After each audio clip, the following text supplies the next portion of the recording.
ایک بات کا ذکر کرنا ضروری سمجھتا ہوں کہ احمد آباد میں جو مسلمان بچی کا دردناک دل سوز ویڈیو آیا ہے جس نے خودکشی کر لی، میں آپ تمام سے اپیل کر رہا ہوں، چاہے آپ کوئی بھی مذہب کے ہوں، یہ جہیز کی لعنت کو ختم کرو، جہیز کی لعنت کو ختم کرو۔ اگر تم مرد ہو نا تو بیوی پر ظلم کرنا مردانگی نہیں ہے،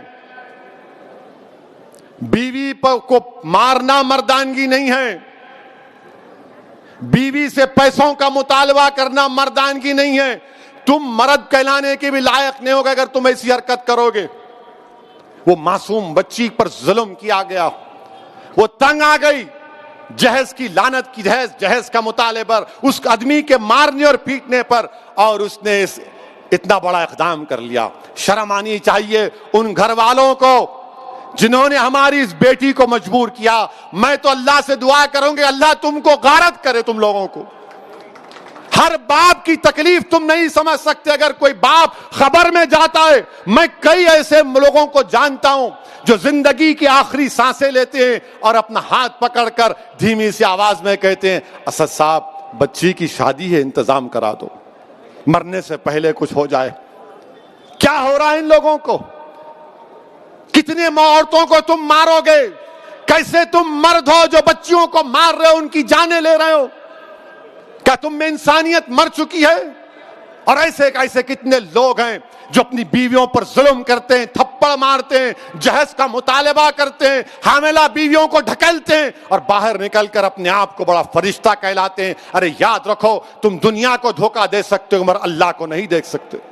اللہ دیکھ رہا ہے، اللہ سمجھ رہا ہے، اور اللہ ضرور مظلوم کا ساتھ دے گا، اللہ مظلوم کا ساتھ دے گا۔ میں ان تمام مسلمانوں سے اپیل کر رہا ہوں، اللہ کے رسول صلی اللہ علیہ وسلم نے ارشاد فرمایا تھا کہ تم میں سب سے بہترین وہ ہے جو اپنے گھر والوں سے اچھا ہے، بہترین اخلاق اس کے ہیں جو اپنی بیویوں سے اچھا برتاؤ کرے گا۔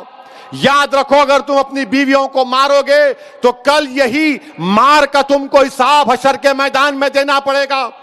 جو مسلمان ہیں بتاؤ میرے کو ایک مثال دو کہ ہمارے نبی ہمارے رسول جن کے نام کے خیرات کا صدقہ ہم کھاتے ہیں، کیا انہوں نے کبھی ہماری امت کی ماؤں کو مارا؟ کہ اللہ کے رسول صلی اللہ علیہ وسلم کی مثال دو۔ تم کہتے ہو کہ میں محمد صلی اللہ علیہ وسلم کا امتی ہوں، ارے شرم سے ڈوب مرو۔ تم رسول اللہ کے امتی ہو اور اب بچی کو مارتے ہو، اس بچی سے جہیز کا مطالبہ کرتے ہو۔ ارے اسلام میں جہیز کا مطالبہ کرنا حرام ہے، حرام ہے، حرام ہے۔ تم سور کا گوشت بھی نہیں کھا رہے بلکہ تم حرام کام کر رہے ہو۔ ختم کرو یہ جہیز کو۔